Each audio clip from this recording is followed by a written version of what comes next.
from 101 North in East LA between the 5 Glendale Boulevard, Union Avenue split. Expect a stop delay up to 25 minutes. Hollywood's traffic is also running heavy southbound between Gower Street and Mission Road up to 25 minutes. Hey, it's Dean Sharp. How does 3 months of free electricity and a lifetime of energy savings sound? Well, it's yours when you go solar with Sunlux. Learn more at sunlux.com, sunlux.com. KBLA Talk 1580 is the fastest growing talk radio station in Southern California. Home to 50,000 watts and an audience reach of 12 million listeners. KBLA Talk 1580 is a pioneer for Black audio content, including our groundbreaking $2 million climate justice campaign and the most loyal, influential audience. According to an independent research study by the polling firm of Iteris, for the second consecutive year, KBLA Talk 1580 is the most trustworthy, reliable, and credible news source for Black audiences and beyond in Southern California. Let KBLA Talk 1580 power your advertising dollars. Our omni-channel custom marketing solutions are specifically tailored to connect with your ideal target audience. We leverage audio, podcasts, streaming, digital, social media, and local activations to get your message out to the Black community. Get in touch with our advertising team today at advertising@kbla1580.com. That's advertising at kbla1580.com. KBLA 1580. We've got you, Black. Hey, so I'm calling your show, 'cause I need to know. Show me which way to go before I throw my man out the door. Okay, hold on a second, Keisha. Just let me ask Ronald exactly what's going on, because it takes two to tango, and I need to hear his side of the story. So she's driving me insane, cause gets heavy on my brain. She keeps playing silly games, and I'm about to bring the pain. It did the same thing to me. I was on another channel. It wasn't letting me like. So please show up today, guys.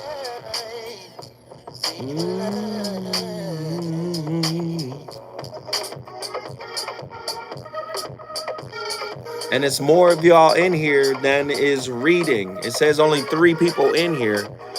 So YouTube is on some weirdness right now. Please hit that Cash App.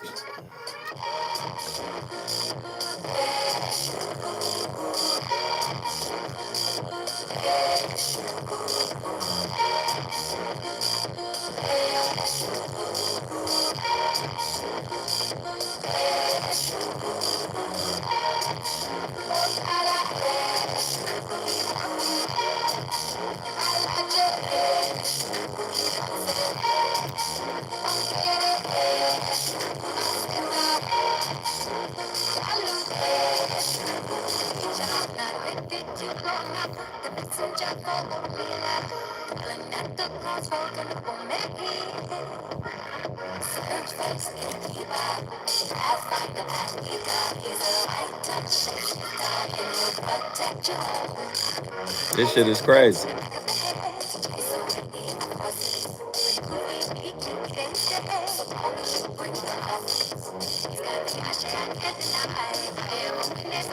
YouTube bugging.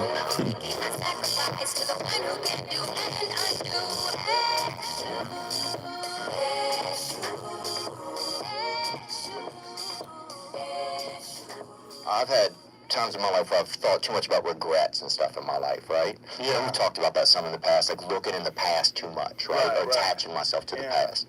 Has there been anything along your journey that you've kind of regretted? And then how do you deal with regret? I mean, individual choices and mistakes, yeah, but ultimately you learn from those. So, like, no. Because, like, even the regrets, the bad things or the stupid things, you learn not to do bad things or stupid things. You know, all those things are beneficial in some way if you can get through them. You know, if you like did something that resulted in someone's death or something horrible like that, yeah, it'd be a terrible regret. But I've been very fortunate that hasn't happened. But the dumb that I've done or the bad mistakes that I've made, they've taught me. You know, you learn. Like, that's why failure is so important. Like, failing and up and making mistakes, It's very important. That's how you learn. That's how the bad feeling that you get from something that you shouldn't have done or wish you didn't do or wish you did better. Like especially failing at something where you have it and you just feel like a loser. Like that just teaches you. It teaches you to get your together. Well, you have such a good ability to learn from those things. Ladies and gentlemen, the voice of reason back in the building. You already know what it is. KBLA Talk 1580, the VOR. I keep lava flowing like Kilauea. But peep game. I did this topic because, again, the reverberations that are coming from last Friday's relationship roundtable are just amazing. If you're in the Los Angeles area, you missed it. If you weren't able to come out, you missed it. Because there was a lot of people that came, and it was an amazing turnout, right? But so many people are hitting me up and talking like, look, bro, we got to do this once a month. So now the cigar lounge that I'm a member of, they're like, yo, let's put together a business model and let's do this once a month. So we're in the early stages negotiating that. And what I recognized, right, is a lot of people carry a lot of regret, and you do know regret is the seed of guilt. So a lot of people are walking around with regrets and guilt. And I don't think they understand it. So the topic came up today. We were talking about, the event. And the topic just landed in my lap. The intimate Indian giver.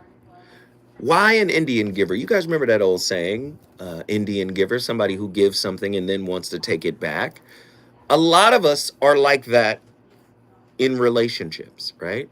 A lot of us feel like you took my time, you took my presence, you took my money, you took my energy, and you weren't serious, or you played with it, or whatever, right? And so I was like, yo, the intimate Indian giver.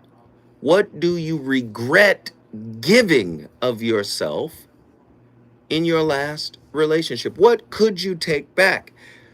And I feel like it's a foolish question because you can take nothing back, right? You can take nothing back. But many of us ruminate on, man, if I had it to do it over again, I would do this. But what if I hadn't done this? Why didn't I just? If only I knew. Why didn't I know? I should have realized. A lot of us get stuck on the hamster wheel of those types of thought processes, right? I'm upset with myself because I gave parts of myself, and today I have nothing to show for it. A lot of people are like that. And in doing the relationship roundtable, a lot of things were exposed. But again, Krishnamurti. I got to start with Krishnamurti.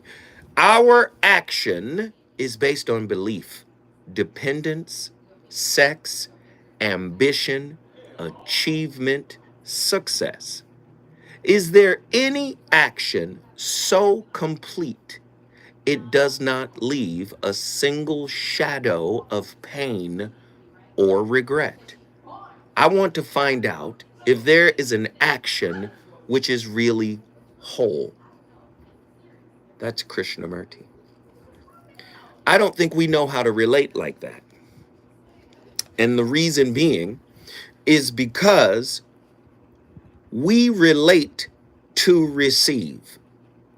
And I know people don't want to hear me. Listen, I'm talking to you out there in LA. I'm talking to you out there all over the country, Oakland, New York, down south, southeast, northeast, northwest, southwest.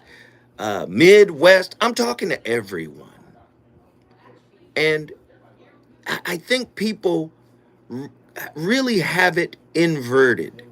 They believe that in order to give, I've got to get. So the getting is really the reason for why they give, right?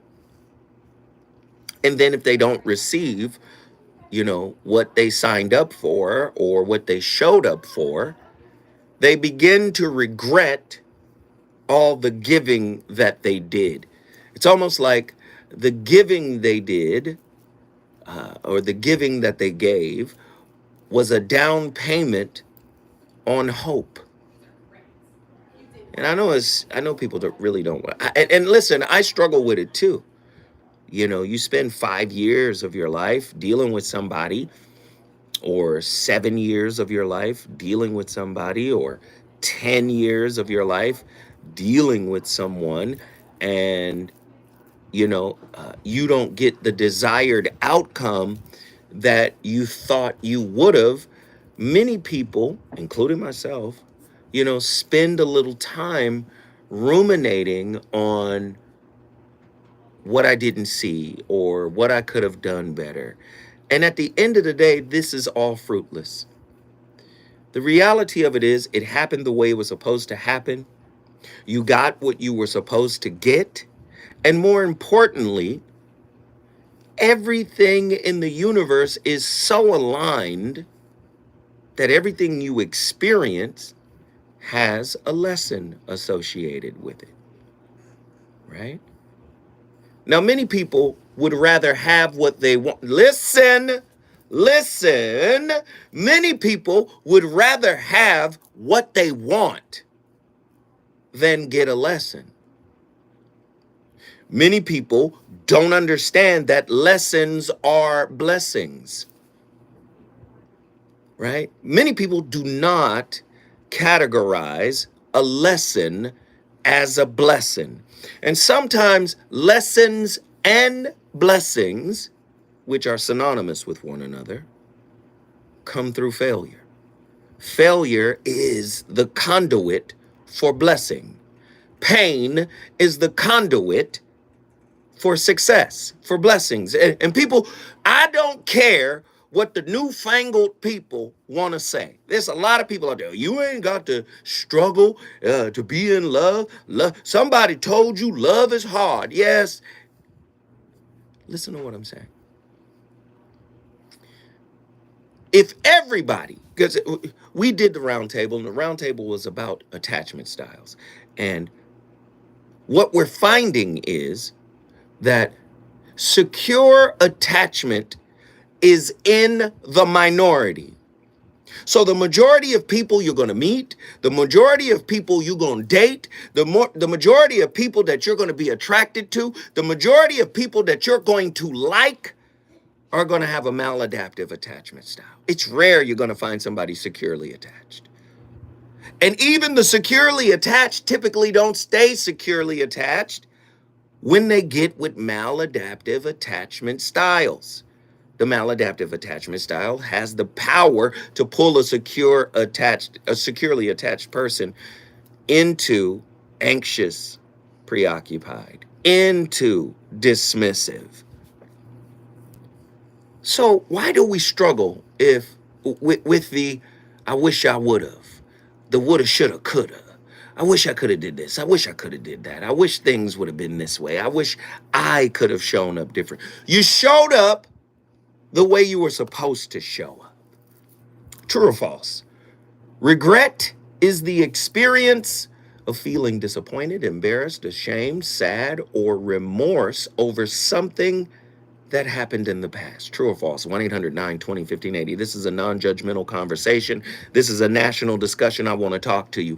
True or false? The only regret that exists is the regret of making a different choice for oneself. That's the only regret. I wish I would have done something different. Now flip it another way. Is the regret of losing other people, significant others, becoming extinct? We live in a highly superficial society. We live in a society that really doesn't value deep connections. Mind you, if we go back to what I just said about maladaptive attachment styles being in the majority, that means dismissive, avoidant. These are people who didn't get what they needed from their parents. Their emotional expression was not embraced. The full range of their emotional expression was not embraced. So they learned how to self-soothe. So those type of people don't really need other people. They need their space and independence more than they need to be loved on.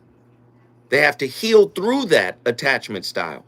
But many of them have been so conditioned by it that that's the only way they know, right? Then you have fearful avoidant, who has the preoccupied, the anxious preoccupied, right? As well as the avoidant. They got two wounds. And when you're dealing with the three maladaptive attachment styles, what is happening is they're trying to get their partners to cope and manage the relationship around their attachment style and wounds. In a world driven by transactions and superficial interactions, is it necessary for the concept of regret to be elevated to the level that rivals the profound depths of the soul's darkness by a divine intervention? In other words, in order for regret to work, guess what you got to have? You got to have a dark night of the soul, because society is so superficial. Your whole world got to crash in order for you to feel the sting of regret. When I come forward, I've got more questions and the callers are starting to flow through. Let's get it. The reasons that we're here, the reasons that we fear, our feelings will disappear. You're listening to The Voice with Zoe Williams on KBLA Talk 1580.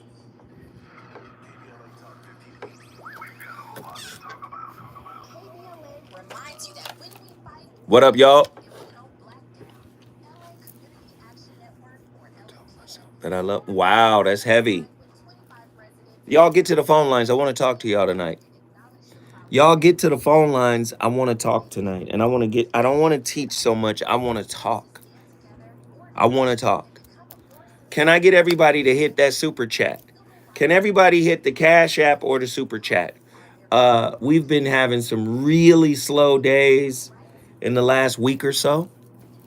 So you already know our goal is to at least do $100 on the super chat. It's 46 people in here. I don't know if there's 46 people in here, 51 people, or 5,100 people in here, because people can't people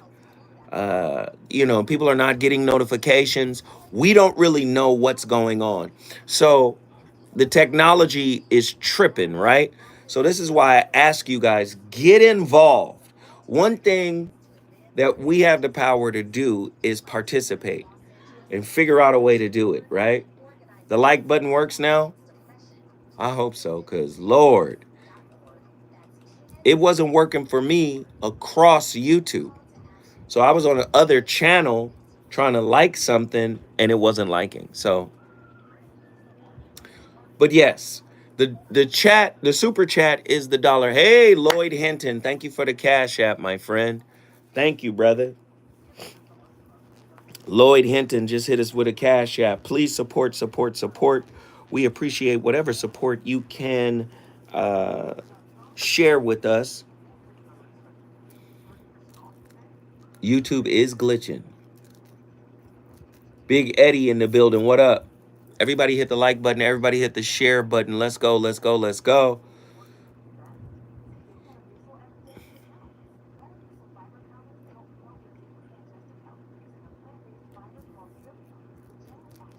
Twos and views. Hit the super chat. The super chat is the little dollar sign down at the bottom of the chat. Or you can send it to my Cash App, which is $ZoWhatNetter. You already know who's on the line right now, ready to go. Y'all know who's on the phone line right now, ready to go.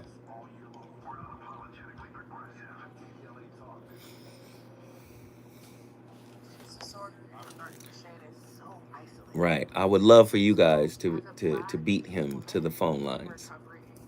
We laid back. We too goddamn laid back. Let's stop taking this platform and this information for granted. You never know. You never know how long a nigga gonna be here or not. Whether through promotion or going somewhere else, doing something else, or anything, right? Let's not take it for granted.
One of the most fearful thoughts that people have in their lives is, will I ever meet the love of my life?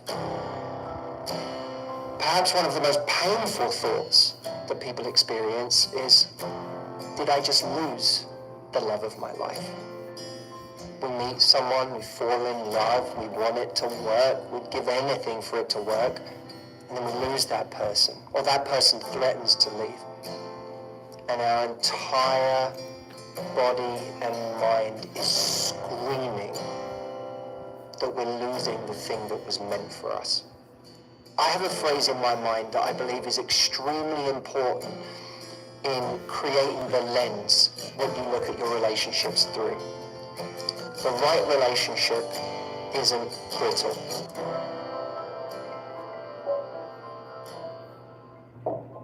I look at the situation right now in the last few months, and the pandemic has precipitated what we hear in the news, an extraordinary number of divorces in different countries. Wait, pause that. Did you hear what he said? Did you? Before the little music and the guitar riff, he said the right relationship isn't brittle. We ain't even got to play no more. The right relationship is not brittle. See, listen, for many of us, we run to safety, to certainty, to predictability. We don't want to be hurt. Zoe has been on the radio here for 2 years telling you that when you pursue pleasure, you are pursuing pain. When you pursue openness and vulnerability, you are pursuing pain. The word vulnerable itself means pain. So the whole movement is predicated just like an infant. This is why you'll hear me say some of us are spiritual infants, spiritual zygotes, right?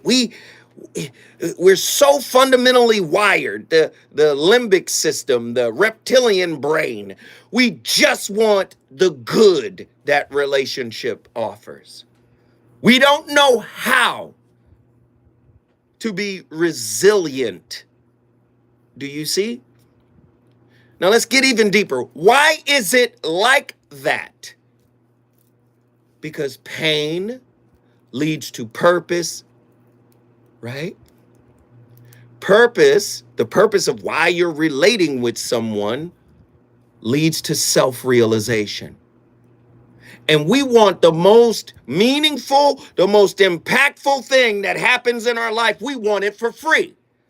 We don't want to pay with pain.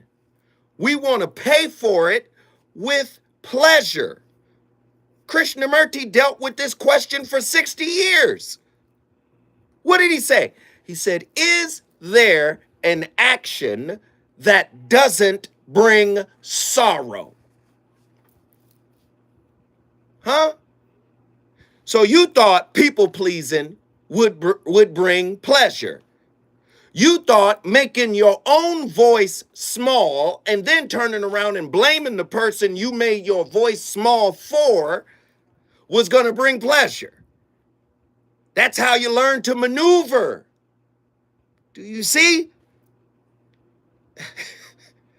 Everything we do in relationship brings some kind of dissatisfaction. And what do we have as a measure of trying to be okay with that? Blame shifting. There's nothing that hurts in a relationship that you should regret. If you're a victim, you should never regret being a victim. You're not responsible for being a victim, but you are responsible for labeling yourself as one. Woo! When we come forward, the voice of reason, I'm going to the phone lines, it's going to get crazy.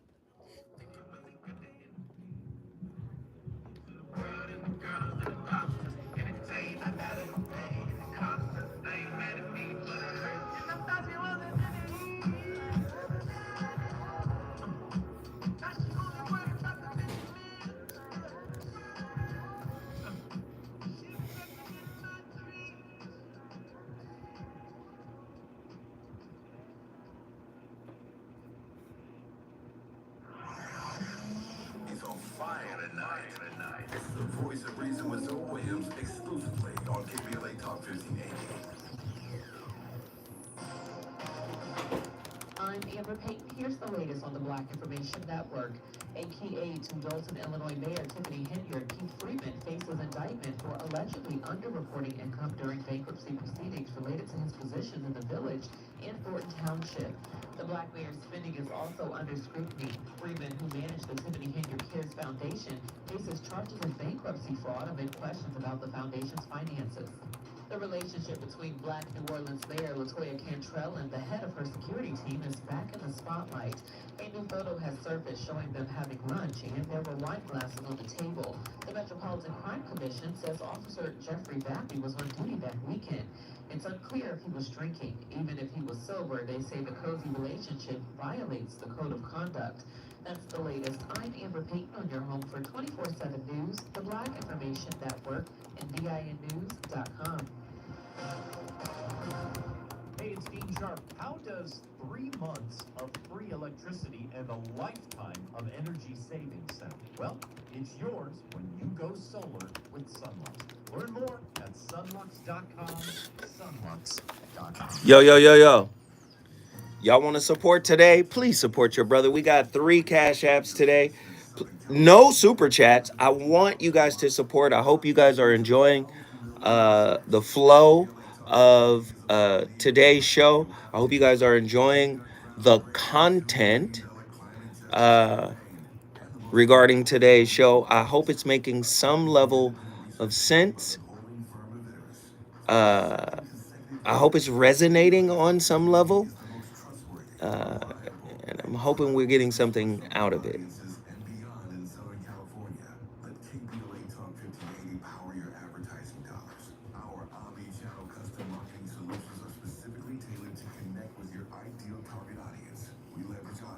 We fighting a battle, Unc. What's the battle? Tell me. What's happening?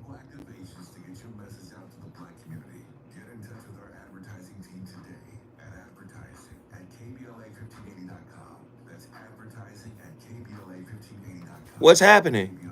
Who did what? What's going on?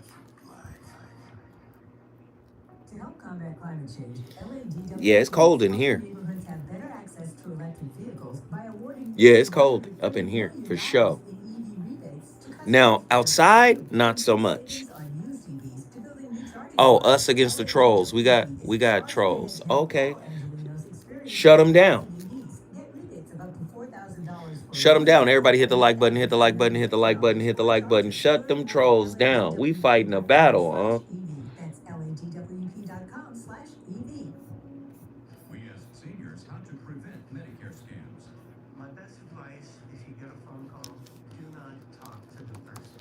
These people are well trained. Don't talk to them. They don't know me. They're just trying to scam me. Don't be fooled. I know. Don't think up. Never give out your Medicare number. They want to get your number, put a false claim. If I get a call from someone, I don't pick up the phone, and should I pick up the phone and they ask for information, then I hang up. How do you detect Medicare fraud? They not even showing the like or share button. Do you see?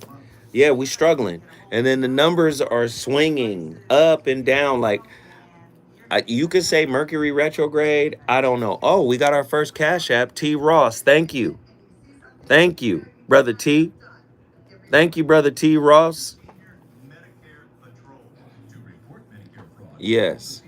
I show 73 at the moment, but like 20 seconds ago, it was 53 or 56. Nathan Ennis, thank you for your Cash App. We appreciate the support. Nathan Ennis.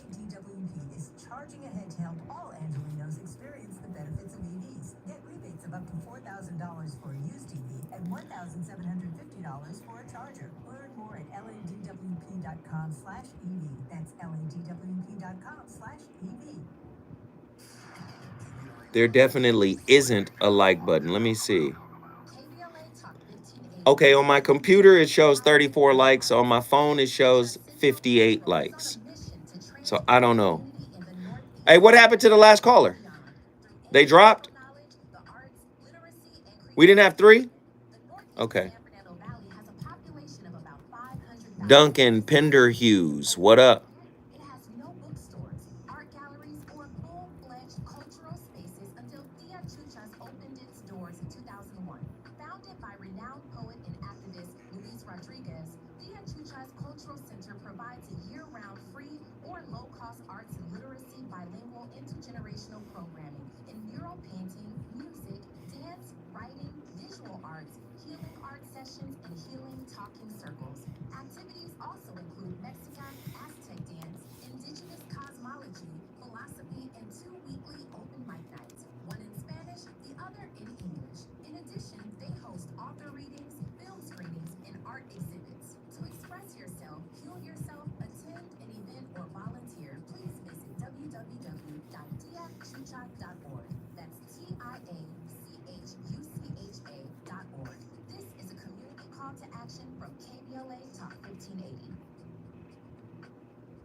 let's talk about regret. Now, if there is a universal experience that people who are experiencing narcissistic abuse or who are survivors of narcissistic abuse all share, it is the experience of regret. What are the regrets that people talk about? They'll say that I regret that this relationship ever happened. I regret that I spent so much time in it. I regret that somehow this relationship wasn't different. I saw such potential. I regret at the opportunities I lost because of being in this relationship. I regret what being in this relationship did to my family. I regret not getting out of this relationship sooner. Believe it or not, there's people who regret that it ended. I'll talk more about that in a moment. And actually, I'd love for any of you to share some of the regrets. Wait, pause. Did you hear what she said? Believe it or not, there are some people that regret it ended. That implies that that regret is in the minority now. People just don't care. If I'm not getting what I want, this is a celebration. You've heard me say the new model is breakups are a tool for self-empowerment. Go ahead, let her finish. I regret not getting out of this relationship sooner. Believe it or not, there's people who regret that it ended. I'll talk more about that in a moment. And actually, I'd love for any of you to share some of the regrets you've had in your narcissistic relationship. Drop them in the comments. Would love to hear them. Now, regret is a sense of sadness or disappointment over something that has occurred, and particularly over any kind of a lost opportunity or just lost moment. You can easily see how regret and rumination are best friends. Regret gives rumination its material. A hefty chunk of what people ruminate about is, ding, regret. In an intimate or close relationship is where we see regret is often the most pronounced. It's most often because you are the person who chose this person. In many cases, people regret the day that they met this person. They regret not seeing the red flags earlier and listening to them. They may regret moving too fast, falling for the red flags early on, and falling for the hoovering down the pike. Then you may get caught in the regret abyss. You're not sure whether you're willing to leave, because you have fear about regretting that you left, and then you're not sure whether you should stay, but then you have potential regret about the time you may waste if you stay. Can't win. Many people I have worked with over the years have indicated that they regret that they didn't honor the red flags that they saw in the first few months. And they kick themselves for years or even a lifetime about that. Now, interestingly, some people regret leaving and take the stance of perhaps the devil you know is better than the devil you don't, and it's preferable. And they ruminate and wonder about whether the next person will get a better version of the narcissist. Bring. Lord, Dr. Rahman.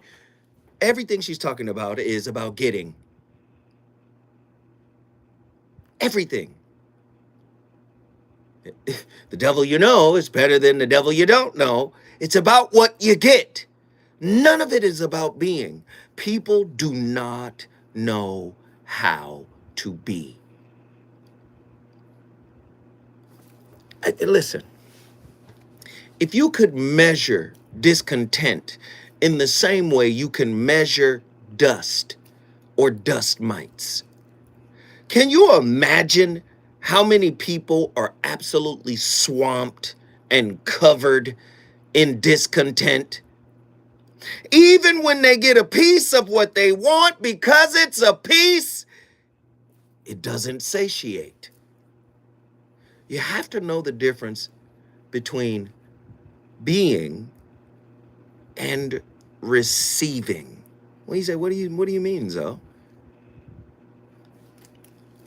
Most people are not happy unless they're getting something. Most people do not know how to just be. Most of us have never learned how to manage a difficult moment by sitting in it without judgment. Again, Krishnamurti, have you ever performed an action in your relationship that didn't later cause some kind of repercussion? How many times have you done good things? And some of those good things were misinterpreted.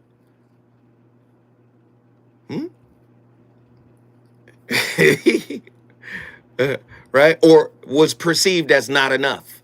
And then that perception of not being enough affected you adversely. How many of you guys experienced that?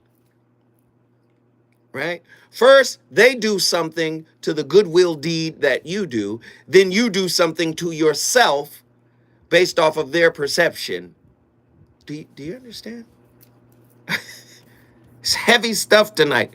Why do we regret so much? Why does regret have such a powerful hold? Tonight's topic, the intimate Indian giver. What do you regret giving of yourself in your last relationship? And why do you regret it? What regrets do you have? Dr. Ramani listed a few. Your time, your sex, your money, your presence, your support, your love. Do you regret that the wrong person up-leveled your spirit? Ooh, listen, lessons are you mad that the wrong person was the conduit to your elevation, to your apotheosis? They were the stairway to your internal heaven. Are you mad it was them and not the person of your dreams? Are you mad that you were the wrong person for them and now they're the right person for someone else using everything they learned from you? 1-800-920-1580. It's about to get crazy up in here. It's about to get crazy. Let me get Sean from Oakland, California. Sean, get in here. Hey, brother, well, my thing is, we all have serious wounds, right, which you always talk about. And then we go into this world. My wounds happen to be my parents divorcing when I was very young. My dad was a really good guy. He just couldn't be with one woman, and that's how that happened. I respect my mom for her decision, and I was lucky to have a big family unit that my uncle and aunts, they took care of me, made sure I didn't go to prison. Thank goodness. But the thing of it is that when you go through this life thing, don't blame or expect. It's expectations, brother. You don't expect a bunch of stuff when you're in a relationship. It has to be a work in progress. You say a whip. I love this because you better be a whip. You better be a work in progress because you're going to have to deal with a bunch of crap because that's what life throws at you. Left and right, lefts and rights and uppercuts.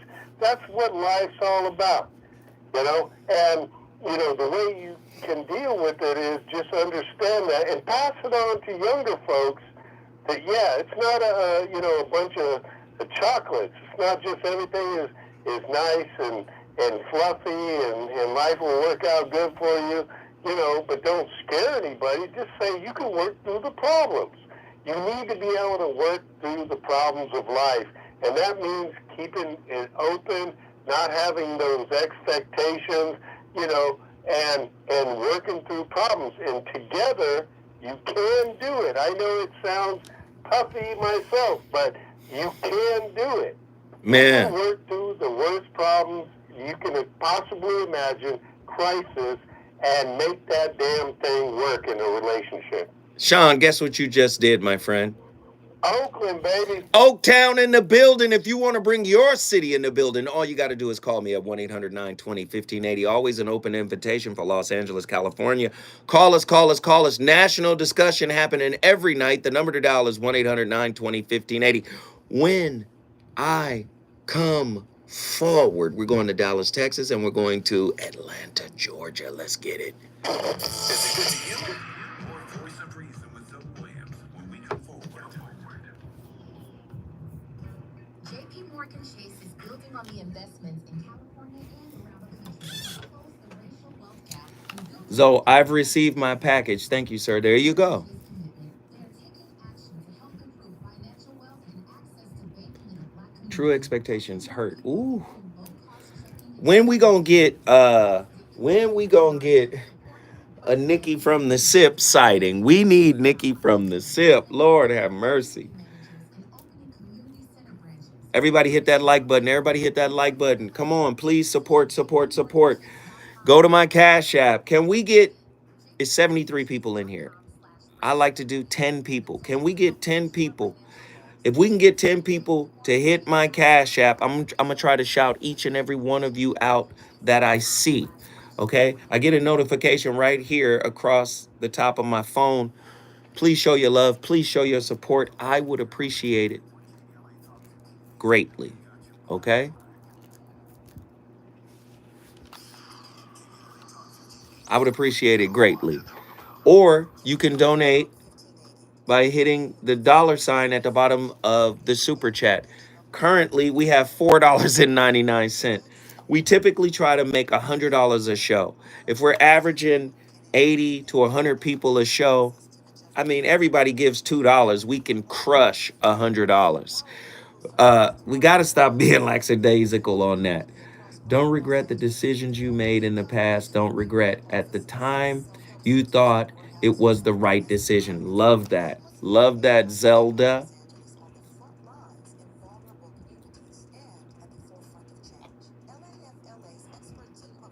Our resident gremlin. That's funny. Hey, Suge Mac 510. I just got your Cash App. Thank you for the 5 spot. We appreciate every single penny. We appreciate whatever you guys can give. Hey, this is such a great topic. Show your love for it, okay? Show your appreciation. Zelda, great stuff. Keep it coming. Thanks.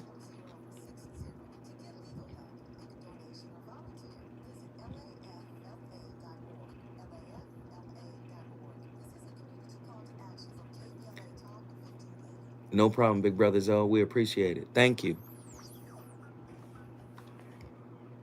Hey, we in here cooking, to be honest. We in here cooking. Nazarene X, you're up now.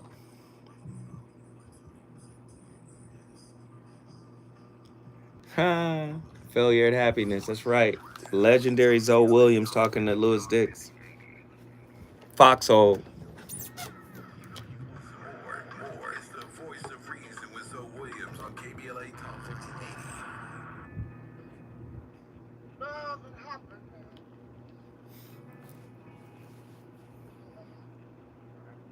Something that can make you do wrong. Yeah.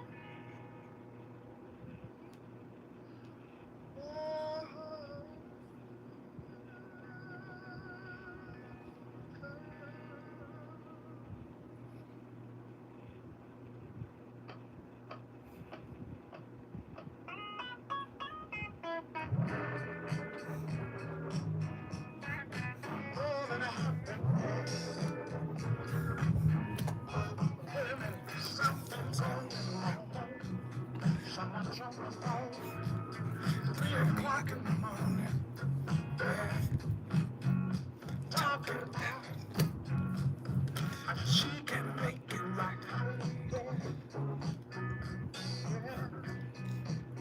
Happiness is when you really feel good. Somebody, nothing wrong. Being in love with someone.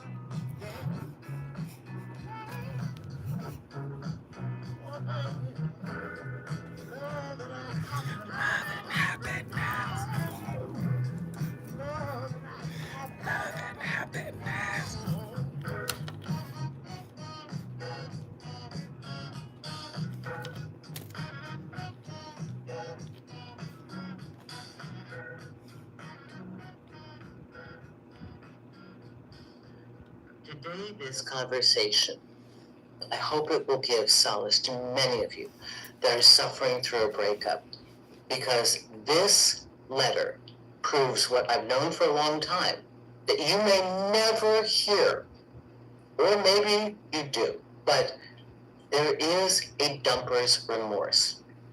There are times that somebody breaks up with you, and man, do they regret it later. Sometimes they have so much pride, they don't bother to let you know. Other times, they write me with a letter like this. So here we go. And Denise, thank you so much for this. Took a lot for you to write this. Denise writes, "Hi, Susan. I recently found your channel and I love your videos." And Denise, thank you for telling me that. I'm the dumper that regretted their choice and came back, but got rejected. It was a 4-year relationship and I ended it impulsively.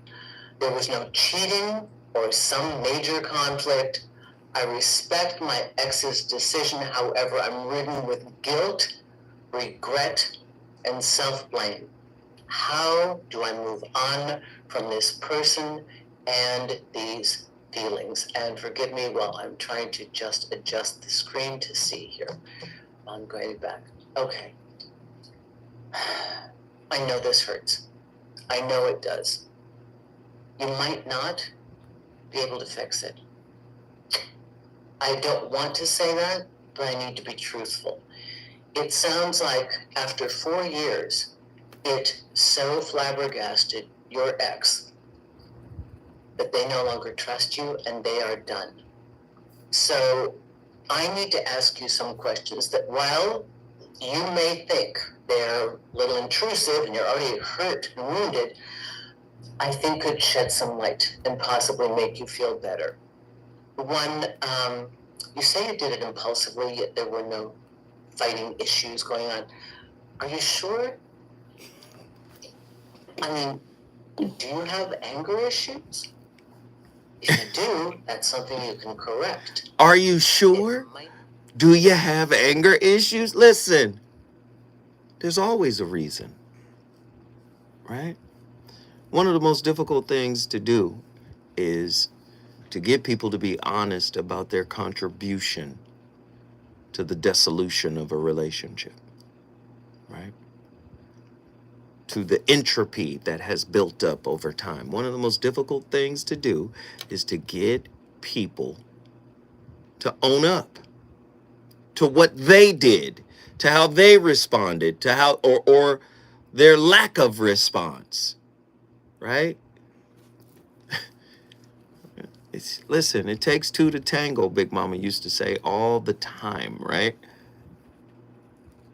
What if you thought like Krishnamurti? He has another famous quote. You know, I love his work. I have the whole 400 book compendium. And one of my favorite quotes out of that compendium is, "This is my secret. I don't mind what happens.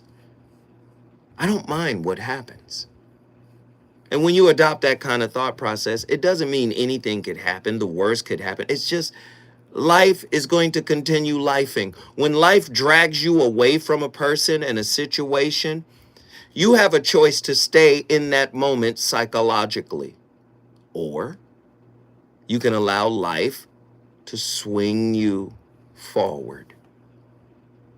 Okay, it didn't work. Let me pick up the pieces and learn about me. How did I show up? How didn't I show up? How should I have shown up? You know, what part of my wounds or unrequited hurts showed up and made decisions when they should have stayed quiet? You got to ask those questions. He has another one.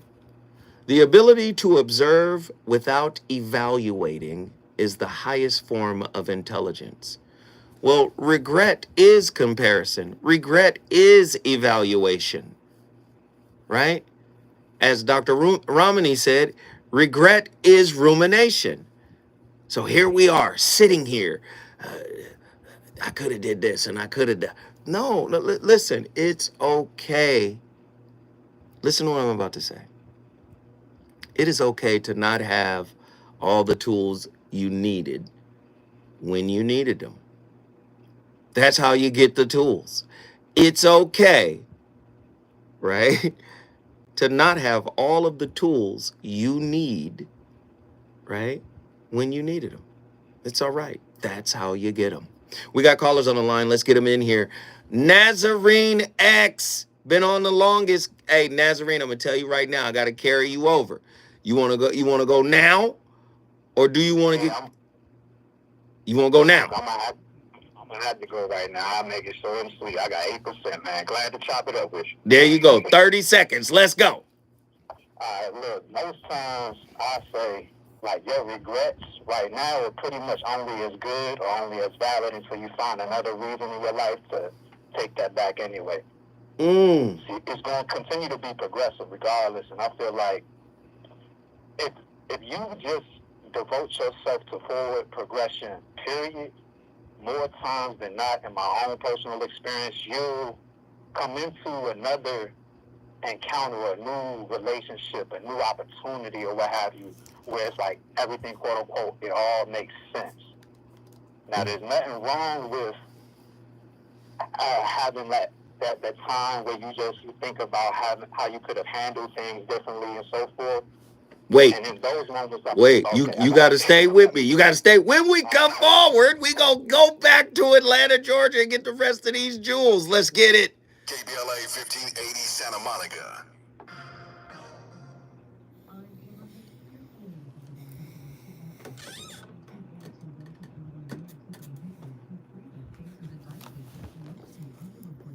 Do y'all see this balance?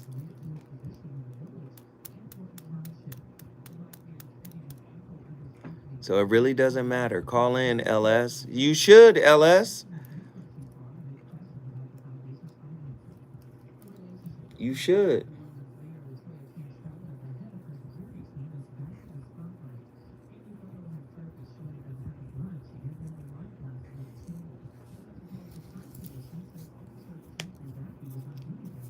LS. Nazarene is going to be leaving after he makes his final thought here. You should definitely try to get the next slot once it opens up. And for everybody that was able to super chat or cash app, either one of the options, we appreciate it. We hope you guys show up. We have $4.99 in the first hour.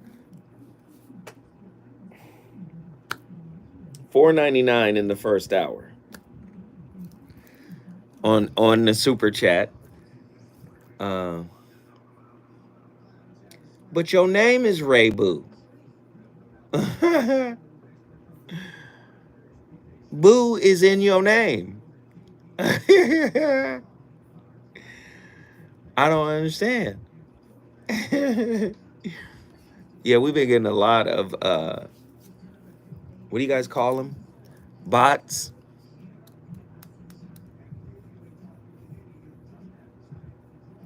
Yeah. Once we come back, I'm gonna get Nazarene's final thought, and then it's on you.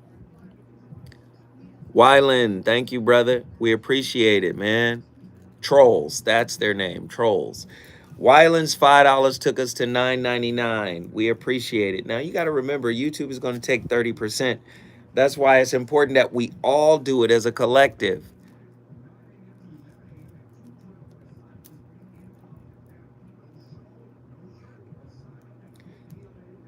Super Chat was just made available.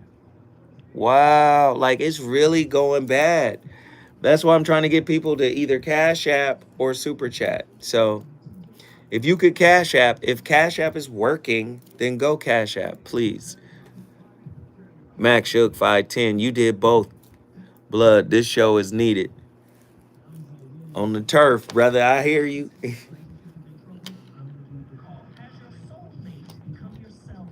Black love still exists. What are your bedroom turnoffs? Fantasies and fetishes. Financial infidelity. I'm dating a bad person. Are they worth the wait? Trust me, this gonna be crazy. How about the child wasn't here, and you still had to pay child support? It's a very heated topic. How is that right? Mama's baby, daddy's maybe. I just have so many questions I want to ask you. I was like, is there something wrong with that? That's why you gotta call in, tapped in. Has been committed with a bad vibes routine. How does he maintain his humosity? He likes it when it pinches the lip. Why can't you? Thank you, Xavier. I'm a karate man on the inside. They don't show their weaknesses.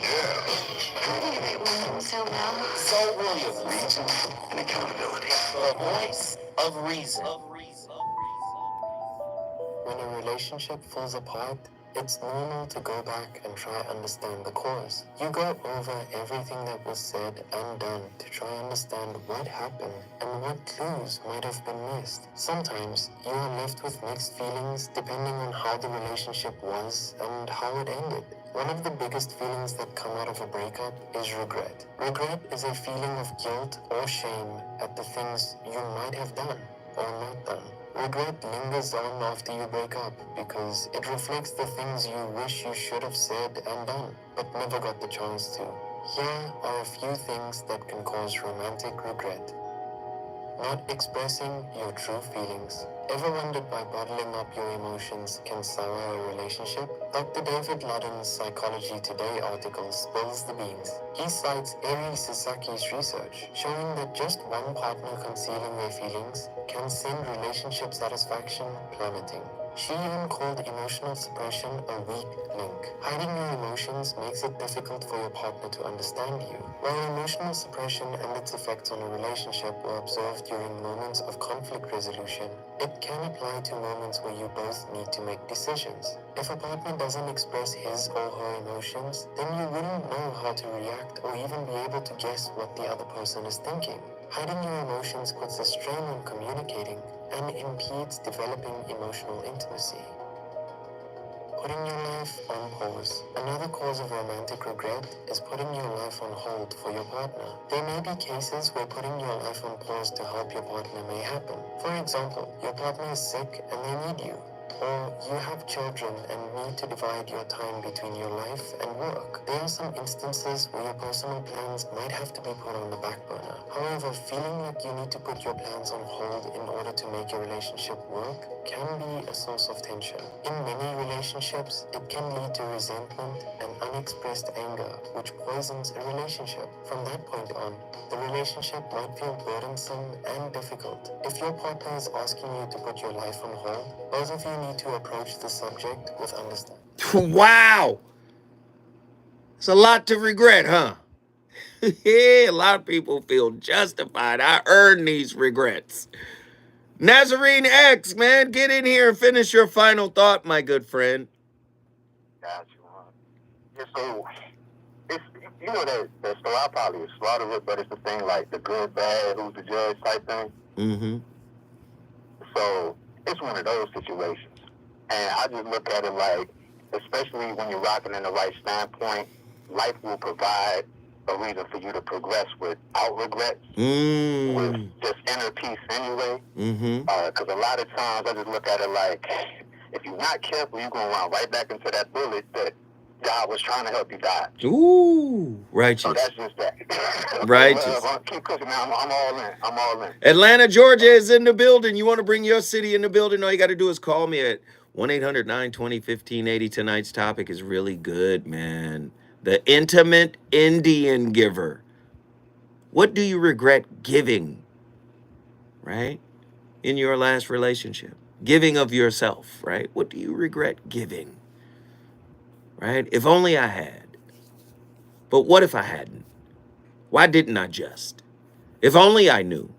Why didn't I know? I should have realized. You know, those types of questions. How do regrets in relationships influence our capacity for vulnerability and authenticity? Can regrets in relationships serve as opportunities for building resilience and inner strength? How do regrets in relationships shape our perspective or perceptions of love, trust, and intimacy? Heavy stuff, right? What insights can regrets in our relationships offer about our values, priorities, and aspirations? Right? How do regrets in relationships influence our capacity for empathy and compassion towards others? What role does self-reflection in processing regrets and moving forward in relationship? What role does that play? Yeesh. What role does self-reflection play, right? What are the ethical considerations involved in navigating regrets in relationships with integrity and authenticity?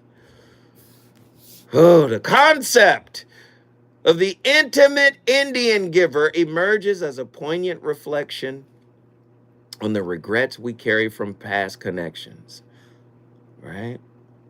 Regret, a complex emotion encompassing disappointment, sadness, and or remorse, often arises from the realization of giving parts of oneself without reciprocity in a relationship. I regret giving. The lament of, if only I had, echoes the sentiments of lost opportunities and unfulfilled expectations, dominating introspective questions. Are y'all listening? We live in a world, man, where if we do not get what we want from relationships, we regret it. We have not been taught how to be selfless givers.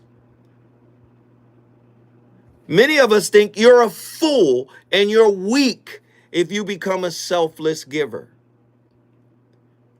First off, can you give without expectation of return? Many of us give a portion of ourselves because we believe we're not enough. So there is scarcity in the giving. I don't know if you're listening correctly tonight. Many of us give a portion of ourselves, right? Because there's scarcity. We don't think we're enough. So scarcity is built into the giving. What I give must be reciprocated.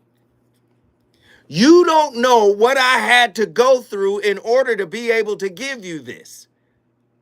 So many of us are really not giving, we're loaning. We're loaning pieces of ourselves because we don't believe ourselves to be infinite. Do you hear what I'm trying to lay down? We don't believe ourselves to be infinite. Like we don't have infinite love. This is why unconditional love is as real as Charlotte's Web to most people. The little fat pig Wilbur in Charlotte's Web. We are love loners. What I gave you, you got to give it back. Right? Most of us think a performance, right, is giving love. No, you gave a performance. Love is something you don't have to give. Love reverberates. And it never stops. It is infinite. You think because the sun ejects a solar flare and it flies past us that it stops? It keeps going. Forever. Love operates like that. But many of us are so spiritually impoverished, we hold on to what we give and we parse it out. And then we put the stamp of, because I gave it to you, I must love you. That's not love. That's a performance. That's an activity. Do you understand? And this is why we regret so heavily when it doesn't come back. The great Krishnamurti put it another way, right? Because we're love loners, we don't understand that we plant the seeds of sorrow because we're not making space for the human being that we should be giving this love unconditionally to. We're not making space for their humanity. So when they disappoint us, we don't realize it was the expectation that they should reciprocate that actually brought the pain. Listen, Let me show you how we give. Sorrow is a part of your self-interest, part of your egotistic, self-centered activity. You cry for another, for your son, for your brother, for your mother. Why? Because you have lost something that you are attached to, something which gave you companionship, comfort, and all the rest of it. Again, do you see the double-edged sword? Sorrow comes with attachment. That's what the great Buddha said. We don't know how to give without the attachment of what we may receive. So when someone lets us down, we feel a sense of regret. But who lets you down more than you? In your life, who has let you down more than you? Is there a moment in every relationship, every meaningful relationship, where you didn't show up for you? And if you can find several of those moments, how is it even possible to blame shift? Okay, here we go. When I come forward, we got Houston, Texas. We got Hawthorne, California. And up next, Dallas, Texas.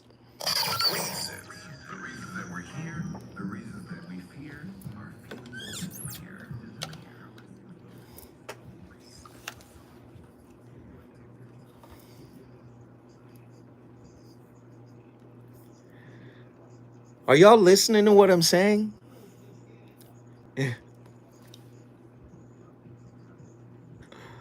Is this making sense?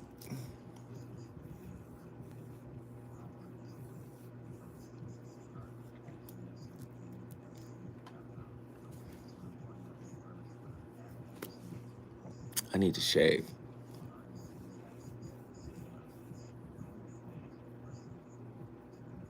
That question hurt so good. We hear you. There we go. The Love Donation Bank is closed forever. What up, Patrick Tyson? Good to see you in here. This is a super deep conversation tonight. It is. Do you read the chat? Yeah. Isn't blame shifting just gaslighting? I don't know. I think there's an oversimplification, but yes, it could be considered that. Yes.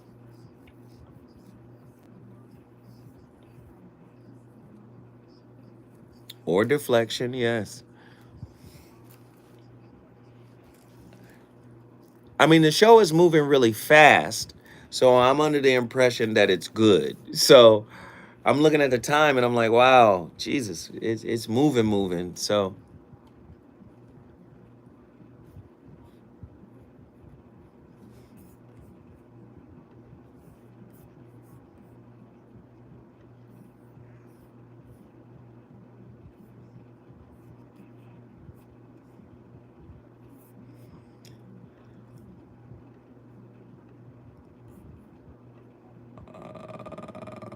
oh, oh.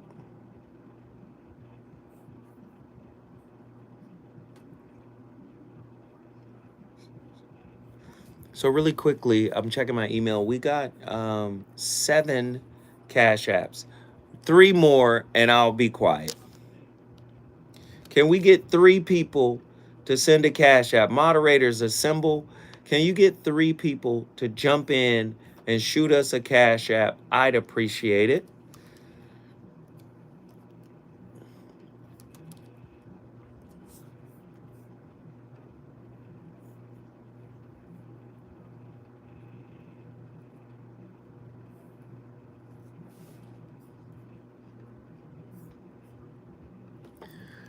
Please, please, please, please. We need 3 people to support that Cash App. 3 people who haven't done it yet. If you can do it, do it. If you can't, I understand. Our goal is to get to a certain point. We got 7 people that have hit that Cash App. Nazarene X, I called the line. It's full. I'm not hoarding. Why would you say tapped in as many jewels as tapped in? She deserves to not be able to get in sometimes.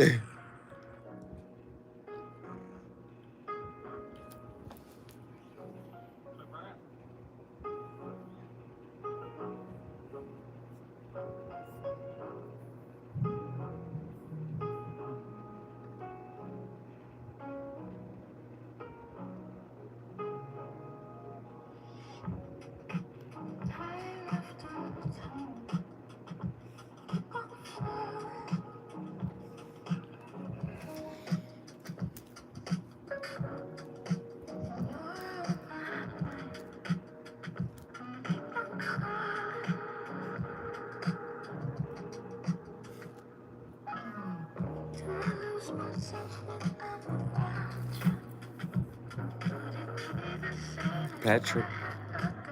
Thank you, Patrick. 2 more.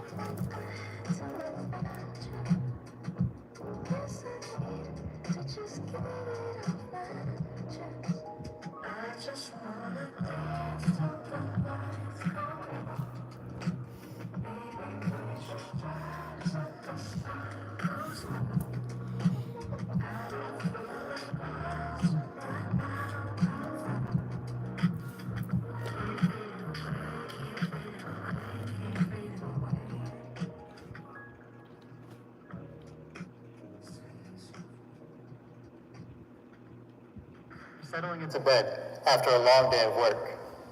You pull the covers up, find a comfortable position, and you close your eyes.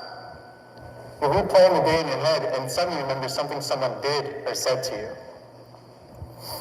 You're laying there consumed with anger because what they did is completely unforgivable. You're starting to imagine all the comebacks that you should have said, and as a matter of fact, you're going to shout the next time you encounter each other. Imagine. What they did caused you so much pain that you hoped and prayed for their death that night and every night that followed. Imagine after countless nights of this routine, you wake up to a phone call that this very same person has committed suicide. I received that phone call 9 years ago. My inability to forgive taught me just how valuable forgiveness is. My mother was dating a gentleman who was leaving notes around the house along the lines of, clean up this toilet by tonight or sleep with one eye open or pick up this mess if you know what's good for you. He threatened me often, never in front of my mother and never actually following through with the threats, but I slept with my door barricaded and a screwdriver by my bedside just in case. I lived in fear. I never told anybody about this fear, especially not my mother. I didn't want to be that burden on her shoulders. She deserved a relationship, and if I got in the middle of that, I wouldn't be able to forgive myself. I kept this secret life of fear buried deep inside, learning to avoid home unless she was there because that's when he was a nicer version of himself. One night, my mother wasn't home, and this gentleman and I got into a heated argument. The cops were called. Get this, they pulled me, a 15-year-old kid, aside and said, son, you need to find a place to stay tonight and you need to learn how to respect your elders. That's when I knew I had to leave Texas and move back to New York. Leaving my mother behind worried me. What if he decided to hurt her? I mean, I knew she could handle herself. She is a mother of 3 kids after all, but I'm a mama's boy. Worrying is what I do. My worries came true. She had come home to him, cutting up the furniture with a razor blade and attempting to light it on fire inside of the apartment. He told her that if she tried to put it out, that he was going to cut her up too. Thankfully, she got away and called the police, who took care of the situation. This time. She called me panicking, telling me about what happened, and I was so consumed with anger. Without a care about my job or actions, I booked the next flight down to Texas, the whole way down, imagining the pain I wanted to cause this man. I wanted to beat him to a pulp, trap him inside of a burning room, listen to his screams until he felt the pain that he caused my family. Yet he didn't get released, and he wasn't going to be. For over a year, I hoped and prayed for this man's death, thinking, I hope he gets taken off this earth before I see him, because if not, I am going to take him myself. For over a year, I saw his face in every 50-year-old cigarette-smoking, long-haired man that I'd met. Every time I heard, "Who Are You" by The Who come on the radio, I would grip my steering wheel with white knuckles, slam on the gas pedal with anger, because he always sang that song. For over a year, I walked around every corner imagining I would see him so I can get revenge for my family. For over a year, the thought of this man consumed my every second of life. For over a year, I called my mom every Wednesday night, asking her how she was doing and if she was okay. Until one day, my phone rang. It was my mom. It wasn't Wednesday. It was just afternoon. I picked up. He passed away last night, Joshua. He took his own life. He's dead. You see, he had been taken to a mental institution. He had a brain tumor this whole time, and it was making him bipolar. My inability to forgive this man was just something he couldn't even control. His personal demons. Sheesh. It's heavy, man. The world, man, is heavy. And here we are complaining about what our spirit asked for. Yes, our spirit asked for this reality, this experience. We are souls, spirits, having a human experience. We only want to use that little cliche when it's all good. But when it's bad, when it's hurtful, when it's difficult, we don't want to use it. We don't want to believe in it. Listen, man, your spiritual elevation is not predicated on convenience. It's not about you, get back to me tomorrow when I'm ready. That's not how it works.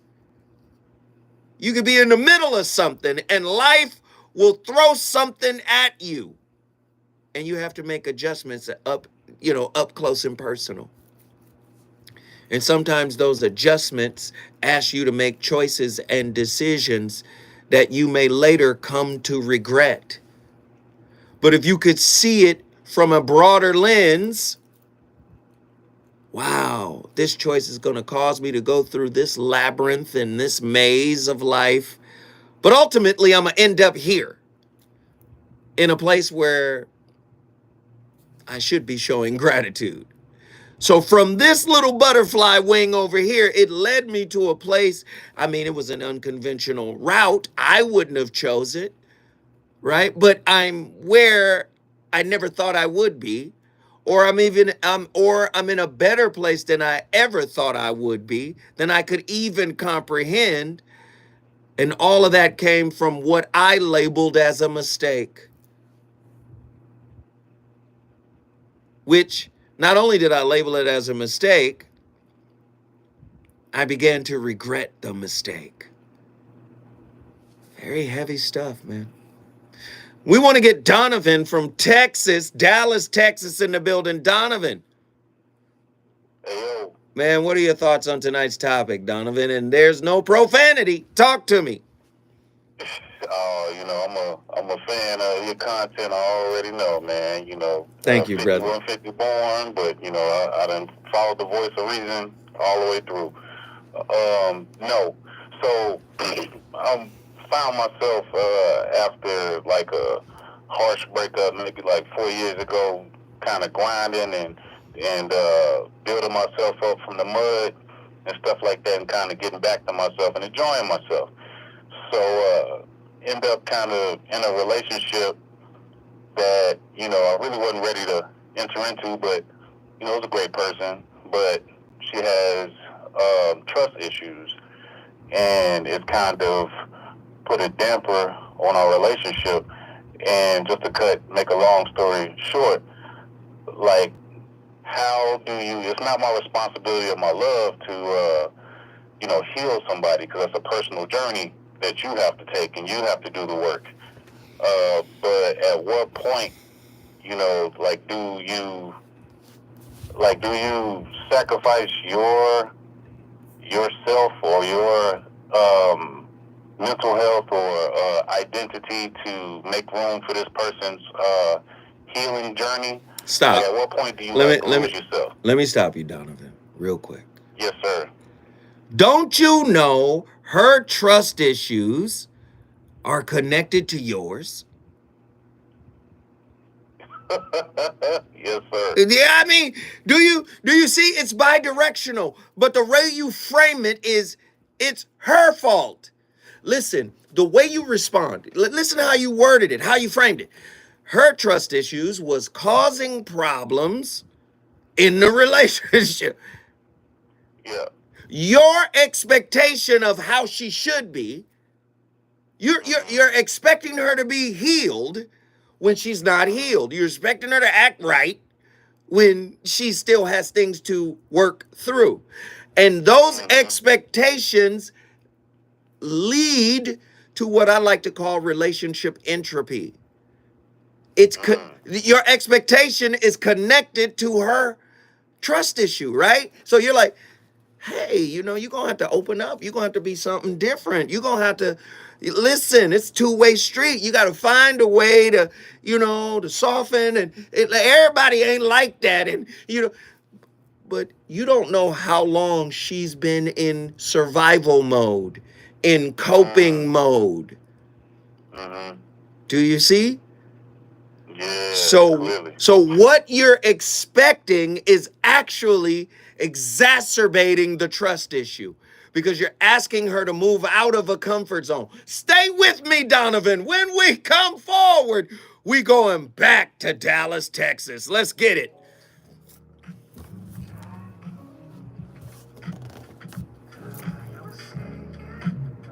So this thing is roundtabling. Hey, the round table, you know how I do? Hey, that round table was crazy. And this is exactly where I was on the round table. This is what I was on. Tapped in, said it's round tabling. Like now. Yeah, man.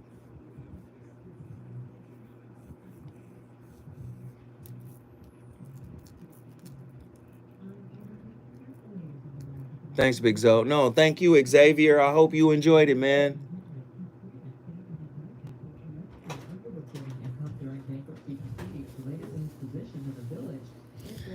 And sophisticated. Yes, we appreciated you.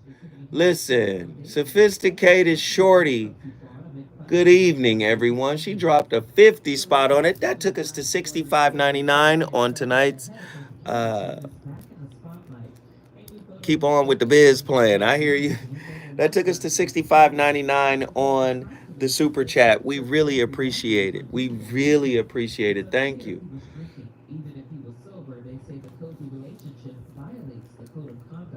Oh, we missed you too. Thank you for finding us again. I know YouTube has a special way of getting us lost.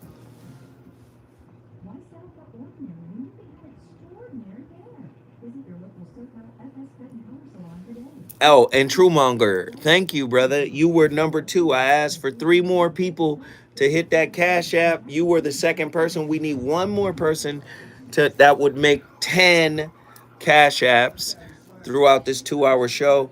We have less than 30 minutes. We have 28 minutes left in the show. Really less than that because we still have about 4 minutes of ads. So by the time we come back, it's only going to be like 22 minutes. So if you guys are going to support now so I can shout you out. This is my longest break. The 7:30 and 8:30 breaks are the longest breaks. They're 6 minutes long, 6 minutes of ads. Get your nephew. Who tripping? Who tripping? Attila Phillips, LOL. Big Shirley hath spoken. Salute, LOL. Oh, damn. There go damn Nazarene. Get your nephew. She done called her uncle into the building. Come on now, Nazarene. Come on. Treat your cousin right, brother.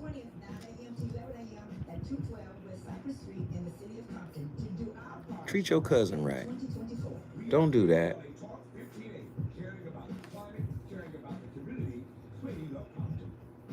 I would love to come to the next round table. I will drive down from the Bay. Listen, they already trying to set it. When I tell you it was an experience. You know, people were really having like, Donovan, we lost Donovan. Hey, Jason, thank you for that final Cash App. Thank you, Jason. Thank you, brother. Appreciate you, man. Thank you for coming through. Let's see, 1, 2, 3, 4, 5, 6, 7, 8, 9, 10. Thank you. We got 10 people to send a Cash App. I appreciate it. I'm thankful that you guys show up.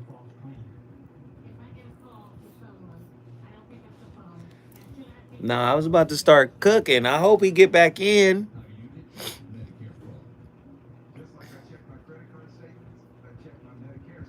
Yes, thank you. Thank you. If you guys are not reading Nzinga's messages, she is putting some very thoughtful messages together. They say, thank you to everyone who shared and liked this video. Thank you for subscribing to this channel. And thank you to all who contributed to the Cash App or Super Chat. Oh boy, drop. That's what I'm saying. Get back in here, Donovan.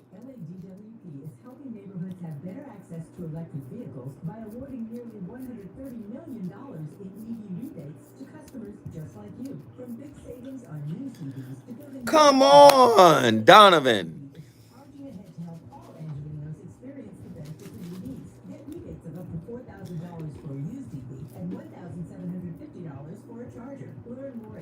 Man, I was in Long Beach today, man, and you know, by the water or whatever, and this motherfucking topic hit me. I was like, what in the world? Now, Gina, go, Nazarene. Have at it. You know, Long Beach is like a port.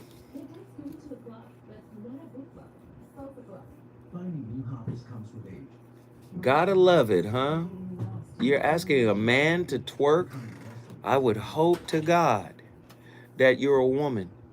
And even so, I would never twerk. Fuck.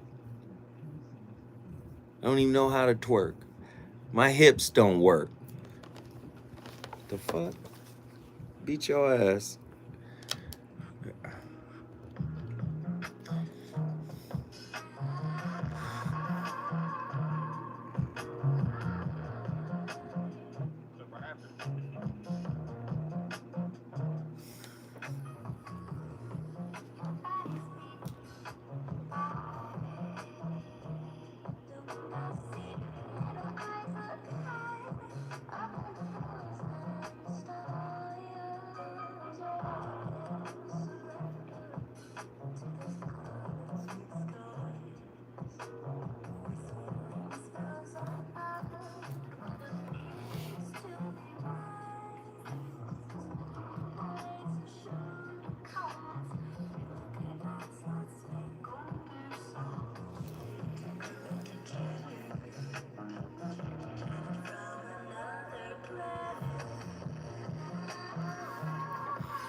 Ladies and gentlemen, I know we got a clip, but this track is so crazy. Go ahead, play the clip. I'm sorry.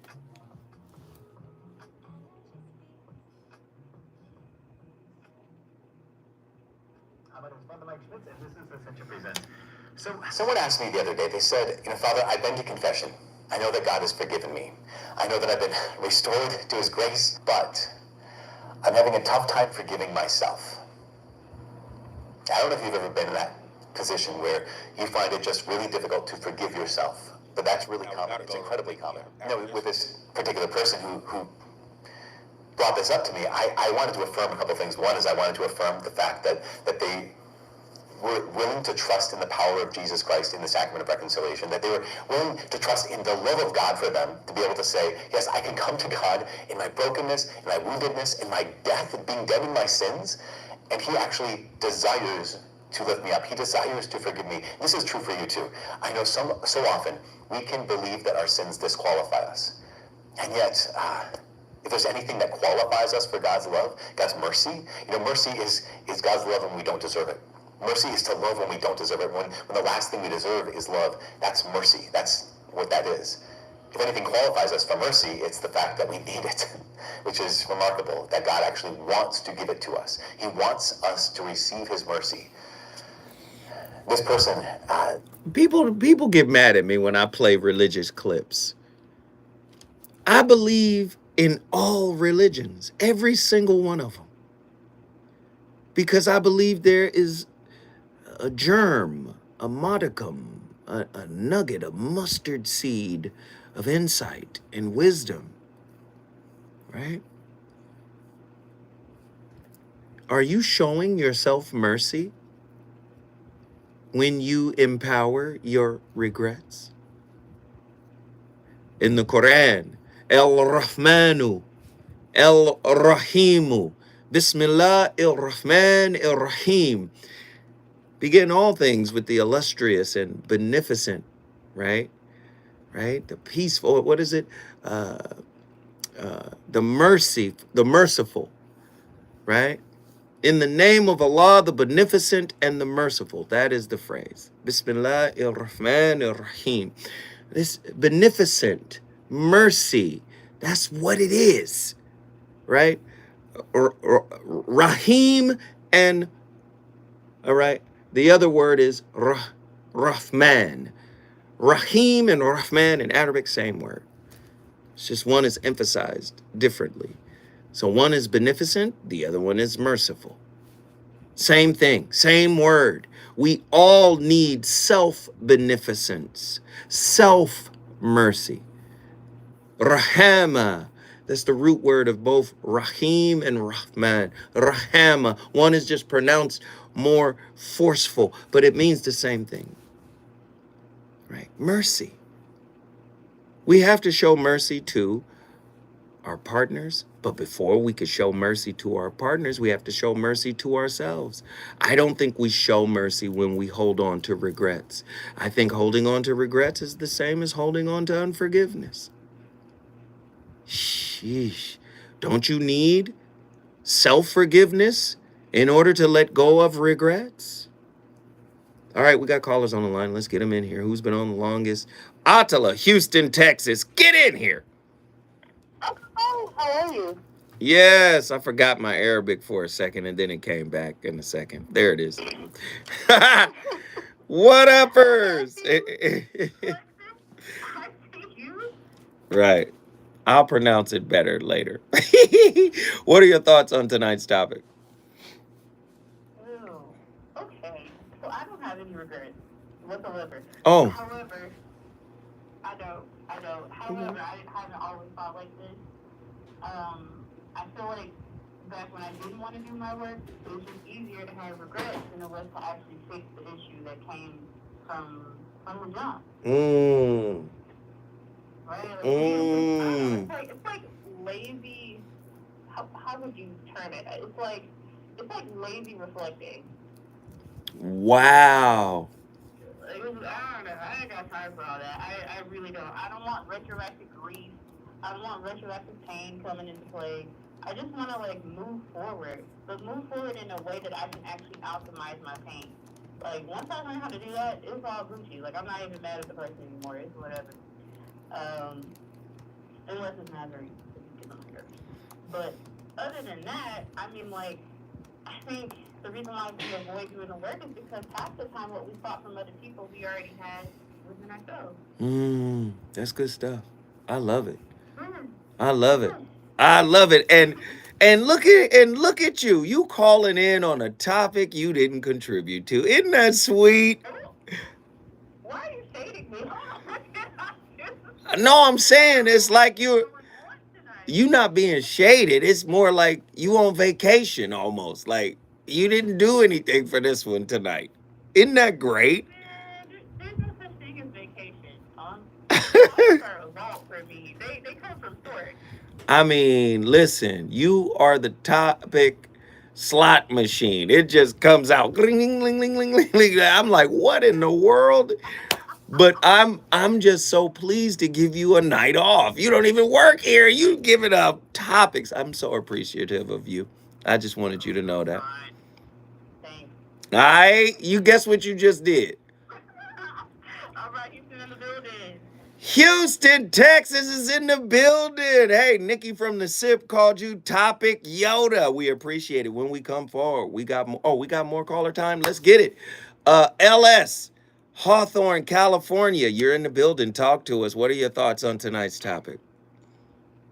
So my thoughts are, well, good evening, Sarah and everyone. So my thoughts are definitely on the regret part. I do feel some regret in relationships or when a relationship has ended. Not more or less of like, oh, well, it didn't work out and it should have worked out, but more or less of if I believe that I chose this life, which I do believe that, and each lesson is for my personal benefit. My question is, like, to the universe and higher self, like, why was I not equipped with all the tools I needed for the relationship that I chose for myself? And if this was just a lesson relationship, when do I get to the unconditional love relationship? Like, how many lessons do I go through? Or, like, why have I not been given all the tools? Or, like, So LS, don't regret it. Don't do it. I'm going to tell you like this. Peep game. What you just described was Bitcoin. Now take the B off and replace it with SH, right? So listen. Don't pronounce it. But do you know you gotta mine the Bitcoins? Sometimes you gotta mine the mess, right? In order to discover the nuggets. That's it. You gotta mine some mess in order to discover the nuggets. We want the nuggets without any effort, without any work. Do you understand what I'm saying? I understand what you're saying. I'm down to work in the same mind, though. Like, can I just have one mind to, like, work through the mess in the same place? With the same person and it work out? Like, that part right there. Sometimes you get it, and sometimes you're working towards it. Do you understand what I'm saying? Sometimes you get it, you might not be ready for it. You get knocked back a few steps, right? Indeed. Then you start doing the work again. Then you meet somebody and you're misaligned, so to speak. Not really, because no one you ever meet you're misaligned with. You just please understand that, right? You're going to get something out of it, though, and it's going to up-level you. But it's not going to always be an easy road. And maybe the lessons that you got, maybe the lessons that you learned will make the next relationship or the next two relationships better. You just don't know. But you can't beat yourself up over what you didn't have. Does that make sense? It makes sense. Doing it maybe has not been an experience yet, but it's hard. It is so hard. Let's just embrace hard, okay? It's cool. It's hard. Embrace hard, okay? Indeed. LS, guess what you just did? Hawthorne in the building. Hawthorne, California is in the building. If you want to bring your city in the building, all you got to do is call me 1-800-920-1580 when we come forward. You already know what it is. Nikki from the SIP has returned to the VOR. It's about to go down. Let's get it.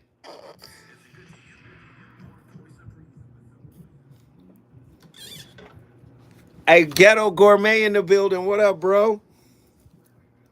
Damn. I didn't even take my hoodie off. What in the world?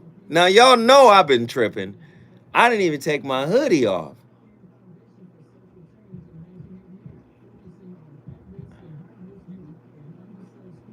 Hard ain't hard. You get better from hard. Come on, man.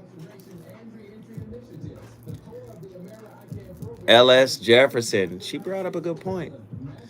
Sometimes we got to mine some shit coins.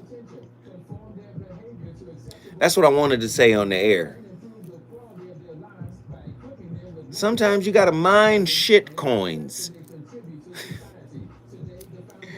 Just like you had to mine Bitcoin, sometimes you got to mine shit coins. In order to get these little nuggets of wisdom.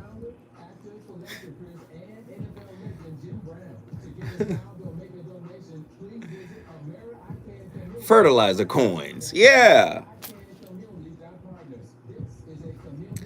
By existing. Gotta be comfortable with the manure of life. Fecal coin. Yes, Lord help me. That's right.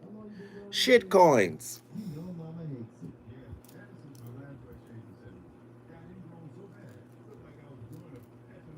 That's why I use the Gillette Skin Guard razor, face scrub, shave gel, and moisturize, so I don't have to worry about new razor bumps or shaving irritation.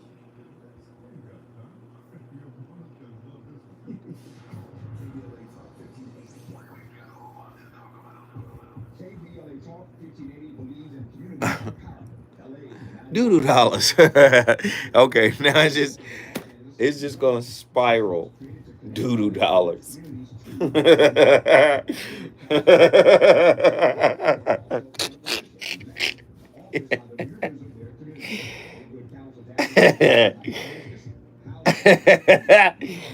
Ah, shit. No pun intended.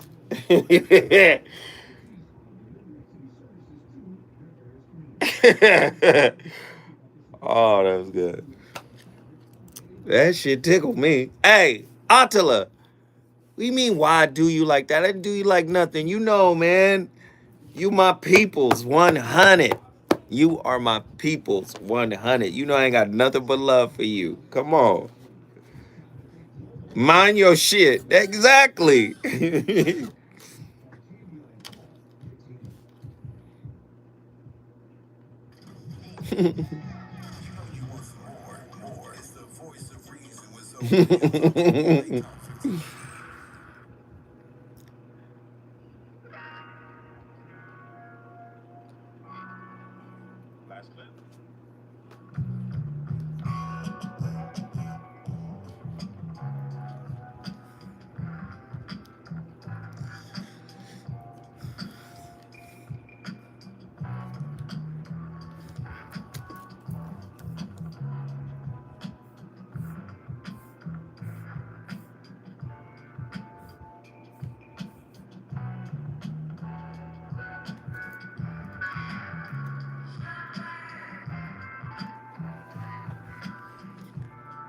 Ladies and gentlemen, the VOR back in the building. Man, oh Manischewitz. We've been on fire tonight. A lot of beautiful music, man. A lot of great songs. Man, I definitely want to hear that Masego. Mystery Lady. Can I get just a little piece of that? I need 30 seconds of that. You know, I'm telling you, man, music is my spirit animal. And are you guys, it's hard for me to pronounce the name of this group. But this brother right here, Masego, Lord, just take in a piece of this. It's called Mystery Lady.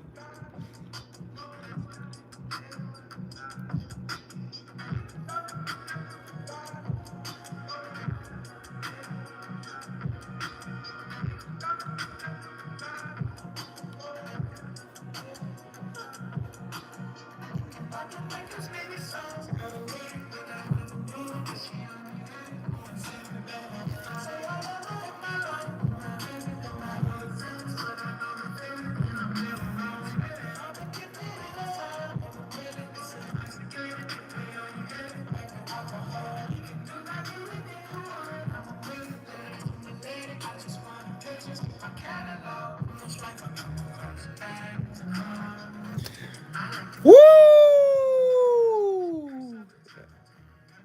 That's a beautiful record. The Voice of Reason is on fire tonight. One of our favorites is in the building, you already know. We about to get taken to a higher level. Nikki from the SIP is in the building.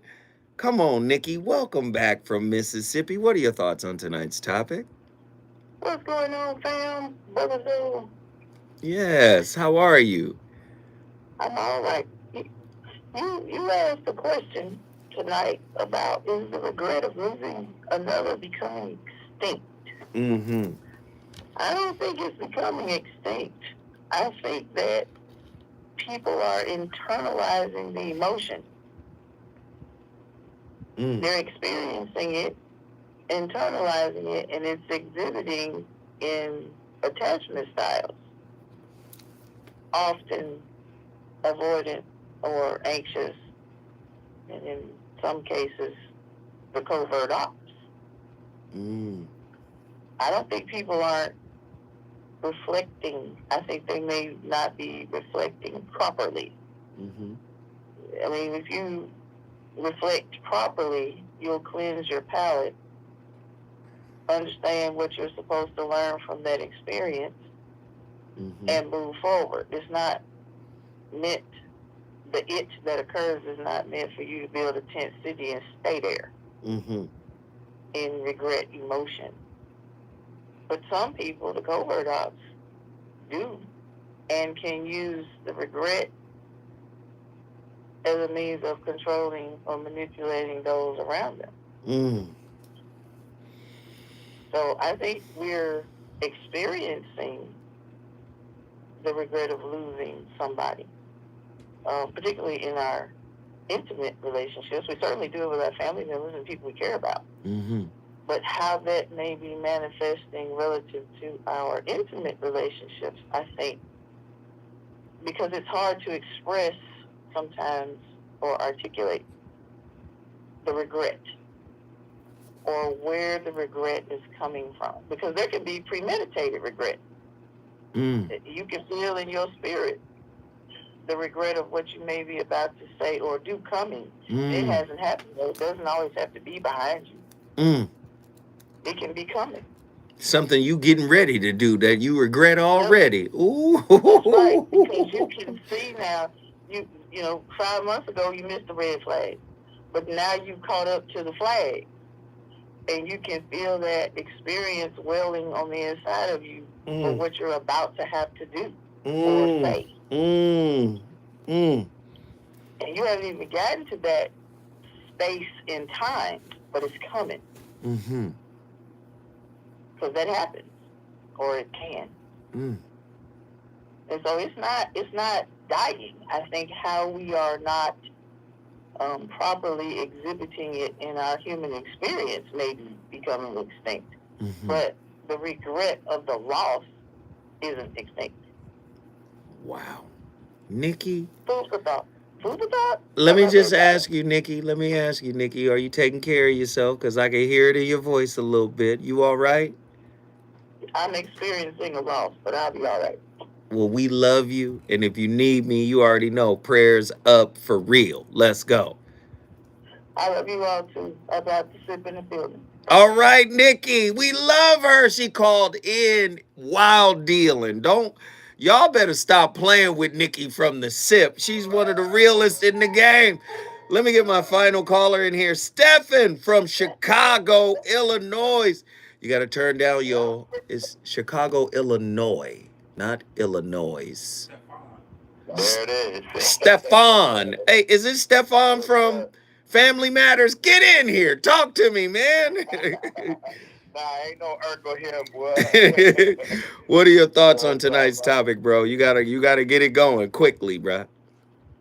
All right, I'm gonna just say this, like, you know, it's an interesting topic. Like, are we just so, you know, programmed to write everybody off and say we programmed to check people out and not be connected to them? I think it's just kind of par for the course. You know what I'm saying? It's like it just kind of lent us to this right now, man. This the society we're in, man. Everybody's disposable. This is disposable, you know, society. So it's like it is what it is. What can you do? You know, if no one, you know, sees value in staying still. You know, it's like I heard the girl from earlier. She said that you know, life ain't prepare her for her relationships, and I'm like, life is the relationship. You in a relationship with life. You know what I'm saying? Like you get prepared. The lessons are in the day-to-day struggle. Ooh. Like, why are we so quick to pack up and leave at the first, you know, adversity? So you telling me right now, life, well, let's do it another way. Relationship is a life simulator. Correct. Ooh, keep going, brother. Keep going. You don't pick your character and everything. You are who you are. You know what I'm saying? What that Jay-Z line say? You are who you are when you got here. You man, you was who you was when you got here. Come on. Right. So it's like what society has told us is that there's a perfect version of you. You're just gonna, you know, if you don't like this version, get rid of it and find another version. And if you sit still long enough, it's gonna come. Maybe, you know, you've been a promiscuous person for all your 20s. Bro, you cook it so much that we only got 10 seconds. Let me just say this, man. Call in tomorrow because I got to talk to you about this relationship as a life simulator. When we come forward tomorrow, we gonna keep these fires lit. Let's keep learning together. I'll see y'all tomorrow. Deuces.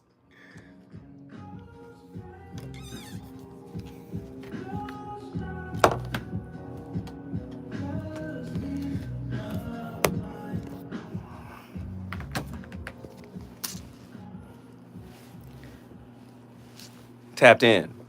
Thank you. I appreciate you. Thank you. I'm sending love and light and healing to you and your family's heart. Whatever you're going through, whatever you've lost, you know you covered. You know you are protected. You know you are loved. You know the source of all that is, a.k.a. God, a.k.a. Sky Father, a.k.a. the source of all that is, has you covered. You know that. You pray for me. I pray for you. I love you. I appreciate you. Peace to your family's heart. Whatever you going through, you're going to be shown a way through. Okay? I love you. Peace.